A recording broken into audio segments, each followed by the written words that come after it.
जन्म से मृत्यु तक मनुष्यों को क्या क्या सजाएं मिलती है। मित्रों, जैसा कि हम सभी जानते हैं कि इस मृत्युलोक अर्थात पृथ्वी लोक पर जीव जंतुओं की 84 लाख खोनियां निवास करती हैं और उसी में से एक मनुष्य योनि भी है जिससे हमारा और आपका जन्म हुआ है। तो हमने आपको अपनी कई पोस्टों में बताया है कि मृत्यु के बाद प्राणी को उसके कर्मों के हिसाब से अगला जन्म मिलता है और जब कोई प्राणी अपने पिछले जन्म में अधिक से अधिक सत्कर्म करता है तो उसका जन्म मनुष्य योनि में होता है। परंतु मित्रों, धर्मशास्त्र की माने तो अन्य सभी योनियों की अपेक्षा जीव को मनुष्य योनि में ही सबसे ज्यादा कष्ट भोगना पड़ता है।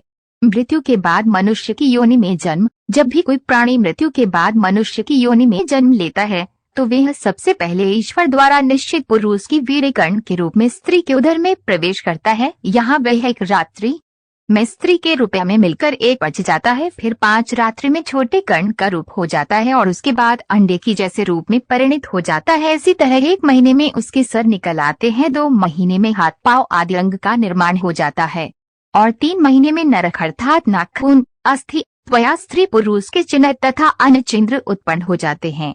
कौन से महीने में गर्भ में पल रहे शिशु को भूख प्यास लगने लगती है। 4 महीने में उसमें मांस उत्पन्न होने लगता है, फिर 5 महीने में गर्भ में पल रहे शिशु को भूख प्यास लगने लगती है और 6ठे महीने से झिल्ली से लिपटकर वह कुख में या घूमने लगता है। उस समय माताजी द्वारा ग्रहण किए हुए अन्न जल आदि से उसकी भूख मिटने लगती है और वह कमी आदि जंतुओं के उत्पत्ति स्थान में पड़ा रहता है।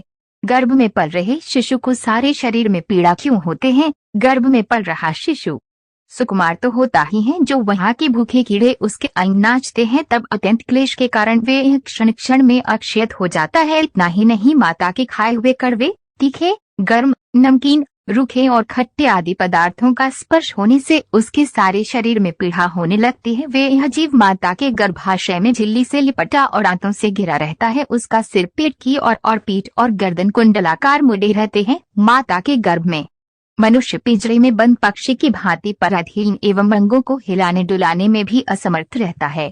स्थूल शरीर में बंधा हुआ जीव हाथ जोड़कर प्रभु की स्तुति क्यों करता है। इस अवस्था में उसे दिव्य शक्ति के द्वारा स्मरण शक्ति प्राप्त होती है, जिसके बाद उसे अपने पिछले जन्मों के कर्मों याद आ जाते हैं। फिर वह बेचैन हो जाता है और उसका दम घुटने लगता है। फिर 7वां महीना आरंभ होने पर उसमें ज्ञान शक्ति भी पनपने लगती है, जिसकी वजह से वह एक स्थान पर नहीं रहना चाहता। तब स्थूल शरीर में बचा हुआ वह जीव अत्यंत भयभीत होकर दीर्घवाणी से कृपा पावना करता हुआ हाथ जोड़कर उस प्रभु की स्तुति करता है जिसने उसे माता के गर्भ में डाला है। माता के गर्भ में उपस्थित जीव प्रभु से याचना कैसे करता है। माता के गर्भ में उपस्थित जीव प्रभु से ये याचना करता है कि हे प्रभु, माना मैं बड़ा अधर्म हूँ, माना मैं बड़ा अधर्मी हूँ, माना मैं बड़ा अदम है, मैं बड़ा पापी हूँ और आपने जो ये गति दिखाई है वह मेरे ही योग्य है। वह शरीर से रहित होने पर भी देखने में पंच भौतिक शरीर से संबंध हो और इसलिए इंद्रिय गुण शब्द आदि विषय और विधाभास अर्थात अहंकार रुक जान पड़ता है। इसके बाद भागवत पुराण में बताया गया है, देहधारी जीव दूसरे देह अर्थात माँ के गर्भ के भीतर मलमूत्र और रुधिर की कुएं में घिरा हुआ रहता है।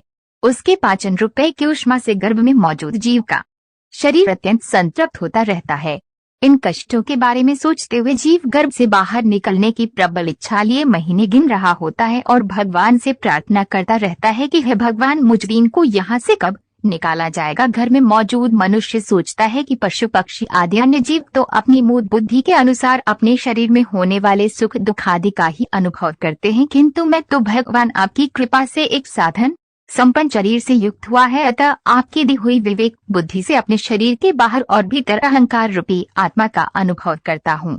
शिशु माता के गर्भ से मृत्युलोक में जब आता है, भगवान इस अत्यंत दुख से भरे हुए गर्भाशय में यद्यपि मैं बड़े कष्ट से रह रहा हूँ तो भी इससे बाहर निकलकर संसार में अंधकूप में गिरने की मुझे बिल्कुल इच्छा नहीं है, क्योंकि उसमें जाने वाली जीव को आपकी माया पैर लेती है, जिसके कारण उसके शरीर में अहंकार बुद्धि हो जाती है और उसके परिणाम में उसे फिर इस संसार चक्र में ही रहना होता है। इसलिए वह भगवान से बार बार विनती करता रहता है कि वे उसे इस कष्ट से और सांसारिक मोह माया से जितनी जल्दी हो सके उतनी जल्दी मुक्ति दे दे। फिर 9वें या 10वें महीने में जब मनुष्य अपनी माता के गर्भ से इस मृत्युलोक में आता है तो ये उसकी सारी स्मृति नष्ट हो जाती है। वे विपरीत गति को प्राप्त होकर बार बार जोर जोर से रोने लगता है। फिर माता पिता के द्वारा उसका पालन पोषण किया जाता है।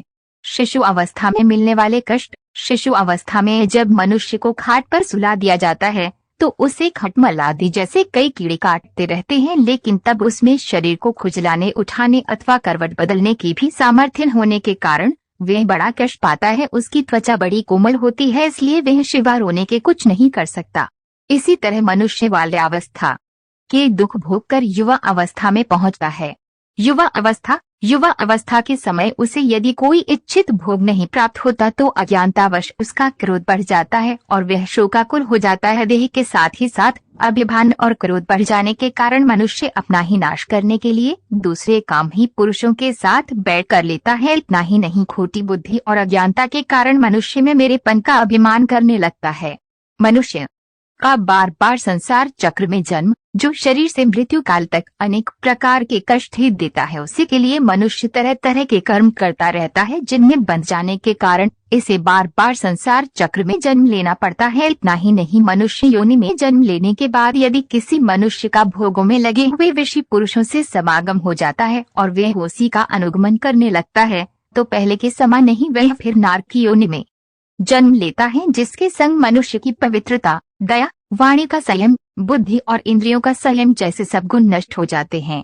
मनुष्य को किसके साथ मित्रता नहीं करनी चाहिए। 22% भागवत पुराण में बताया गया है कि किसी भी मनुष्य को ऐसे लोगों के साथ मित्रता नहीं करनी चाहिए जो हमेशा स्त्रियों के साथ समागम में रूप रहता हो, अशांत और वे अर्थात मूर्ख हो, क्योंकि जीव को किसी और का संग करने से ऐसा मोह और बंधन नहीं होता जैसा स्त्री और स्त्रियों की संधियों का संरच करने से होता है।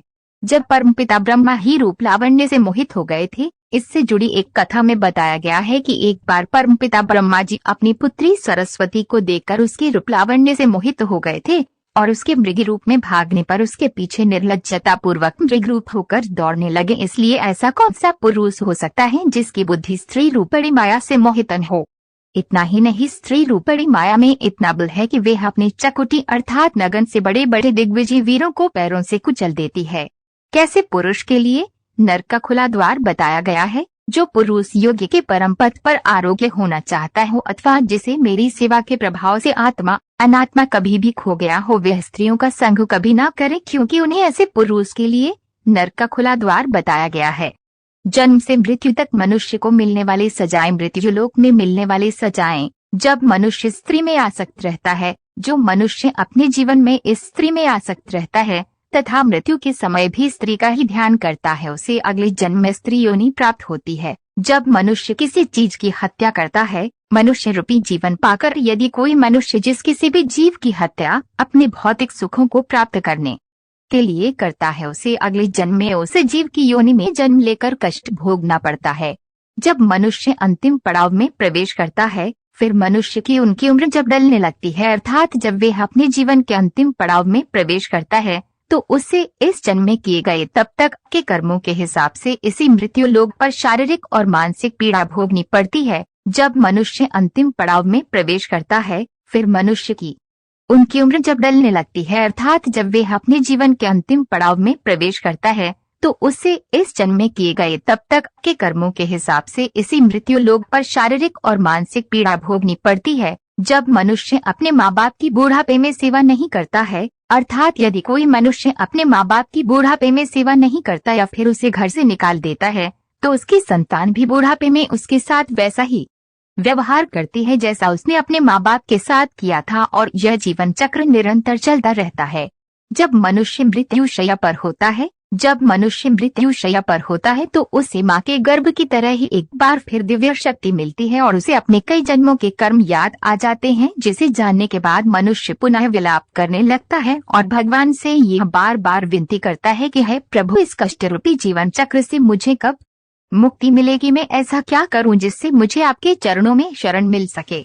उस समय वह अपने द्वारा किए गए बुरे कर्मों को याद कर बार बार रोता भी है। वह सोचता है कि मैं अपने कर्मों के बारे में अपने परिवार वालों को बता देता हूँ, किंतु वह ऐसा नहीं कर पाता। तब भगवान उससे कहते हैं कि तुम्हारे पास जब अच्छे कर्म करने का वक्त था, उस समय तुम लोग काम क्रोध से आसक्त हो बुरे काम कर रहे थे, और अब जब तुम्हें कष्ट भोगना पड़ रहा है तो तुम मुझसे मुक्ति की आस करते हो। ऐसा कभी नहीं हो सकता। इसलिए हे देहधारी, अपने अगले जन्म में अच्छे कर्म करना ताकि तुम्हें मेरी शरण में जगह मिल सके। फिर इसके बाद यमदूत उसके शरीर से आत्मा निकाल कर ले जाते हैं और बच जाता है स्थूल शरीर। इसलिए मनुष्य को चाहिए कि ये भगवान के द्वारा मिले मनुष्य रूपी जीवन में अधिक से अधिक सत्कर्म कर जन्म मृत्यु के चक्र से खुद को मुक्ति दिला ले और सदा के लिए